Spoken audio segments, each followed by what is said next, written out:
in association with Kuku FM. मैं जो आपको किस्सा सुनाने जा रहा हूँ वो 2008 का है। 2008 ये मुंबई के लिए ऐसा साल था कि जो मुंबई क्या पूरा देश कभी भूल नहीं पाएगा। 26/11 के अटैक्स की मैं बात कर रहा हूँ और बहुत ही डरावना माहौल था। लेकिन मेरा जो जो मैं आपको किस्सा बताने जा रहा हूँ वो उसके बाद का है। यानी 26/11 का हमला खत्म हो गया था। जो जो टेररिस्ट थे वो सारे मारे गए थे। कसाब पहले ही पकड़ा गया था। लेकिन उसके बाद राजनीतिक सिलसिला शुरू हो गया उसको लेकर, क्योंकि विपक्ष का काफी दबाव था। और अगर आपको याद होगा 2008 में एक के बाद एक पूरे साल भर लगातार टेररिस्ट अटैक होते रहे। और जो उस वक्त जो लोग पकड़े गए थे वो इंडियन मुजाहिदीन करके एक ग्रुप पकड़ा गया था। और उसके बाद मालेगांव में जो ब्लास्ट हुआ था उसमें भी एक दूसरा ग्रुप पकड़ा गया था जो इस्लामी टेररिज्म नहीं था। वो साध्वी प्रज्ञा सिंह ठाकुर और इन लोगों को उसमें गिरफ्तार किया गया था। तो उस दौर की भी बात कर रहा हूँ। तो लगातार जो होम मिनिस्ट्री है वो कहीं ना कहीं सारे लोगों की तरफ से, और सरकार में भी कई लोग कह रहे थे कि होम डिपार्टमेंट में कुछ बदलाव होने बहुत जरूरी है। महाराष्ट्र में भी कई सारे अटैक हो चुके थे और इसके मद्देनजर विलासराव देशमुख की कुर्सी खतरे में है क्या, इस तरीके की बातचीत चल रही थी। खैर उस दिन जैसे मैंने कहा कि अटैक खत्म हो गए थे और कुछ 1-1.5 हफ्ते के बाद की ये बात है। और एक आध हफ्ते के बाद की बात है। और तब आर पाटिल का इंटरव्यू चल रहा था। प्रभु चावला जो है सीधी बात कर रहे थे आर पाटिल के साथ में। आर पाटिल ये होम मिनिस्टर थे उस वक्त महाराष्ट्र में। और आर पाटिल की एक प्रेस कॉन्फ्रेंस हुई थी जिसमें उन्होंने कहा था कि ऐसे बड़े देशों में, बड़े बड़े शहरों में इस तरीके की घटनाएं होती रहती हैं। उसको लेकर आर पाटिल पर पहले से ही सवाल उठाए जा रहे थे कि इतने हल्के से किस तरीके से आर पाटिल कह सकते हैं, वो होम मिनिस्टर है महाराष्ट्र के, और उसके बावजूद इतनी बड़ी घटना को इतनी छोटी सी घटना कैसे कह सकते हैं। तो उस पर उनकी सीधी बात चल रही थी और मैं वहां पर था। मेरे साथ एक वरिष्ठ पत्रकार थे और उन्होंने कहा कि चलिए सीधी बात का रिकॉर्डिंग चल रहा है, हमें यहाँ पर कुछ काम नहीं है, हम विलासराव को मिलकर आते हैं। विलासराव देशमुख महाराष्ट्र के मुख्यमंत्री थे और जहां पर सीधी बात का रिकॉर्डिंग हो रही थी वो काफी पास में था। मतलब वहां से विलासराव देशमुख जो अधिकृत निवास स्थान है वो महाराष्ट्र के मुख्यमंत्री का, मलबार हिल पर मुंबई में, वो आप चल के जाएंगे तो 1 मिनट में पहुंच जाएंगे, इतने करीब उनका घर था। तो हम लोग वहां पर चले गए। अच्छा, जो मेरे साथ में वरिष्ठ पत्रकार थे उनका नाम मैं इसलिए नहीं ले रहा हूँ क्योंकि खैर वो थे उधर, तो मेरे पास एक एलिबाई तो है। लेकिन फिर भी उन्होंने उनको फोन किया। वो उनको बहुत पहले से अच्छे से जानते थे, मुझे भी अच्छे से जानते थे। लेकिन तब मुंबई की मीडिया के साथ विलासराव की नोकझोंक काफी चल रही थी, क्योंकि विलासराव सेकेंड टर्म में आए थे। फर्स्ट टर्म में उनको जिस तरीके से जाना पड़ा था, उनको लगता था कि मीडिया का उसमें बहुत बड़ा हाथ है, विलासराव के खिलाफ खबरें चलाना। Vilasrao as a chief minister हर चीज बड़े हल्के से लेते हैं, सीरियसनेस नहीं है, इस तरह की खबरें मीडिया ने बहुत चलाई थी। तो जिसकी वजह से वो मीडिया पर काफी खफा भी थे और तब मीडिया से मिलना जुलना भी उन्होंने काफी कम कर दिया था। बहुत ही सिलेक्टिव मिलते थे, बात करते थे। खैर मेरे साथ जो पत्रकार थे वो दिल्ली में काम करते थे और विलासराव को उन्होंने फोन किया और उन्होंने कहा कि मैं और साहिल यहाँ पर खड़े हैं, अगर आप कहेंगे तो हम आपको मिल लेंगे। तो विलासराव ने तुरंत हमें बुला लिया अंदर। जैसे ही हम अंदर गए तब उन्होंने कहा कि देखिए, वैसे तो मैं मुंबई के पत्रकारों को मिलता नहीं हूँ, लेकिन चूंकि आप आए हुए हैं दिल्ली से इसलिए मैं आपको मिल रहा हूँ। और मेरे तरफ देख के हंसने लग गए। खैर वो इस तरीके से जैसे कहते हैं ना चुटकी लेना, उस तरीके से चुटकी ले रहे थे। उसके बाद हम बातचीत करने लगे। तो उसी वक्त वो दिल्ली से लौटे थे। दिल्ली में एक मीटिंग बुलाई गई थी। दिल्ली के मीटिंग में सोनिया गांधी थी, प्राइम मिनिस्टर थे मनमोहन सिंह, तब होम मिनिस्टर शिवराज पाटिल थे, केंद्रीय गृह मंत्री। तो उनके साथ विलासराव को भी बुलाया गया था। जिस तरीके से लगातार टेरर अटैक हो रहे हैं, 26/11 जैसा बड़ा हमला हो गया और भारत में इसका एक करारा जवाब दिया जाना चाहिए, सबक सीखना चाहिए, इस तरीके की बातें भी चल रही थी। तो जिम्मेदार किसको माना जाएगा, कैसे हुआ ये अटैक, इतने लगातार अटैक होने के बाद भी होम डिपार्टमेंट क्या कर रहा था, इस तरीके के सवाल उठ रहे थे। महाराष्ट्र सरकार क्या कर रही थी वगैरह वगैरह। तो खैर हमने उनको पूछा कि क्या लगता है आपको, लगता है कि आपको बदल दिया जाए? विलासराव बोले कि नहीं, मुझे तो नहीं लगता कि मुझे बदल दिया जाएगा, लेकिन मुझे लगता है शिवराज पाटिल जरूर बदले जा सकते हैं। तो हमने कहा कैसे? बोले कि जब मीटिंग हो रही थी तब पी चिदम्बरम भी वहां पर मौजूद थे। तो पी चिदम्बरम तब फाइनेंस मिनिस्टर थे, तो उनका ये कहना था कि फाइनेंस मिनिस्टर का उस मीटिंग में कोई जरूरी था नहीं, एनएसए वहां पर थे, बाकी सारे लोग थे, फाइनेंस मिनिस्टर क्यों थे उस मीटिंग? तो उन्होंने कहा कि मुझे लगता है, उनको लगता है, उनकी जानकारी नहीं थी, लेकिन जो पॉलिटिकल तजुर्बा होता है उसके इस पर उन्होंने कहा कि मुझे लगता है कि शिवराज पाटिल बदले जाएंगे और पी चिदम्बरम होम मिनिस्टर बन जाएंगे। और हुआ ऐसे ही है बाद में। लेकिन खैर, उनका ये कहना था कि इसका मतलब ये साफ है कि दिल्ली में ये तय हो चुका है कि इसकी जिम्मेदारी ये केंद्रीय गृह मंत्री की है, और एज अ चीफ मिनिस्टर मुझे किसी ने कुछ कहा नहीं, सब लोग उन पर तंज कस रहे थे, और जिस तरीके से पी चिदम्बरम वहां पर थे, तो उससे लग रहा है कि शिवराज पाटिल की कुर्सी खतरे में है, और मुझे कुछ नहीं है। खैर, बातचीत हमारी खत्म हो गई, आधा पौना घंटा हम बैठे थे, हम निकले वहां से।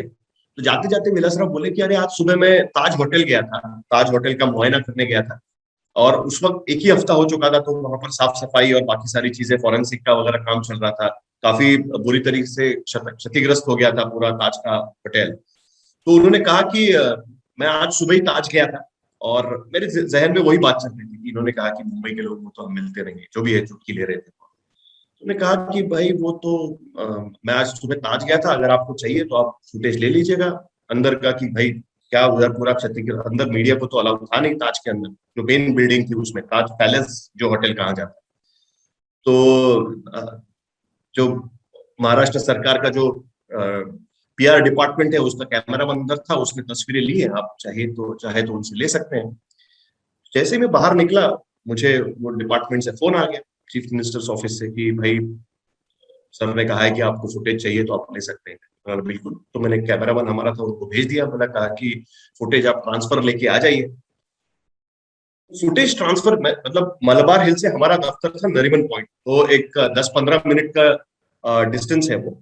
हमारा कैमरामैन पास में ही था, मंत्रालय में जहां पर फुटेज दिया जा रहा था वहां चला गया, और 15 मिनट में जब तक मैं ऑफिस दफ्तर पहुंचा तब तक उनका फोन आया कि अरे इसमें तो राम गोपाल वर्मा भी दिख रहे हैं इस फुटेज में। हमने कहा राम गोपाल वर्मा कैसे वहां पर होंगे? विलासराव ने तुमसे बोला नहीं, फिर राम गोपाल वर्मा क्या कर रहे हैं? अधिकृत ऑफिशियल विजिट था, ताज के कर्मचारी थे, चीफ मिनिस्टर थे, डीजी महाराष्ट्र के थे, बाकी सारे लोग थे, वो मुआयना करने गए थे, उसमें राम गोपाल वर्मा क्या कर रहे हैं?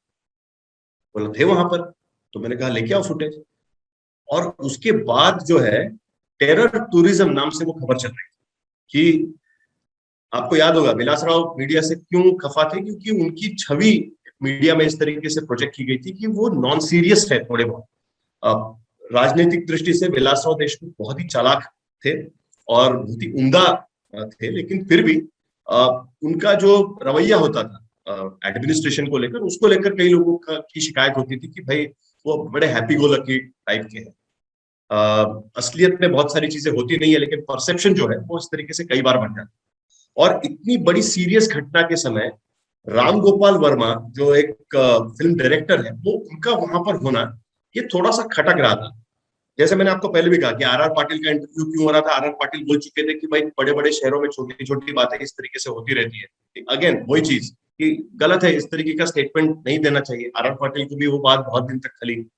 विलासराव देशमुख वहां पर गए, उनके साथ रामगोपाल वर्मा थे। हालांकि विलासराव देशमुख को शायद पता भी नहीं होगा कि रामगोपाल वर्मा उनके पीछे पीछे आए, क्योंकि वो रितेश देशमुख को मिलने आए थे। रितेश देशमुख जो एक्टर है, उनको मिलने आए थे किसी फिल्म के सिलसिले में। जब विलासराव निकल रहे थे तो उनके पीछे पीछे वो भी वहां पर चले गए, और उन्होंने भी भाई हर किसी को ये था कि भाई ताज अंदर से क्या हुआ है। 24 घंटे लोगों ने जलता हुआ ताज की तस्वीरें देखी थी, ताजमहल होटल की, अंदर किस तरीके से क्षति हुई है, क्या हुआ है, वो देखने का हर किसी को कुतूहल था। हर किसी को ये थी कि भाई क्या हुआ क्या है अंदर, और अगर कोई जा रहा है अंदर, उनके साथ मुझे जाने मिल रहा है, कोई भी चला जाएगा। लेकिन उस घटना के जो सीरियसनेस था उस पूरी घटना का, वो थोड़ा सा अटपटा सा लोगों को लगा। और उसके बाद हमने खबर चलाई, खबर इतनी फैली, उसके बाद उसके अगले दिन अचानक कहां कहां से लोगों ने तब तो व्हाट्सएप का जमाना था नहीं, लेकिन फिर भी ईमेल्स के जरिए, मैसेजेस के जरिए लोगों ने एक दूसरे को कहा कि नहीं ये ठीक नहीं है, ये बदलना चाहिए, ये कोई भी टेरर अटैक होता है और मुंबई सिर्फ देखती रहती है, ये बात तो सही नहीं है करके हम सब इकट्ठा हो जाएंगे। बुधवार का दिन था मेरे ख्याल से, हम सब इकट्ठा होंगे गेटवे ऑफ इंडिया पर, और हजारों लाखों की संख्या में लोग वहां पर इकट्ठा हुए गेटवे ऑफ इंडिया पर, हाथ में कैंडल लिए। कई बार लोग मजाक उड़ाते हैं कैंडल से क्या होता है, कैंडल से क्या होता है, लेकिन कैंडल लिए वहां पर निकले। और देखिए मामला कितने जल्दी से बदल गया। एक दिन पहले तक जो विलासराव हमें कह रहे थे कि भाई मुझे कुछ नहीं हो सकता, शिवराज पाटिल तो जा रहे हैं, लेकिन मुझे किसी ने कुछ बोला नहीं। जाहिर सी बात है कि केंद्रीय होम डिपार्टमेंट की गलतियां थी बहुत सारी उसमें। जो भी कोई उनको मैसेजेस मिले थे या कुछ जानकारी मिली थी वो ठीक से पास ऑन नहीं कर पाए, ध्यान नहीं रख पाए, जो भी है।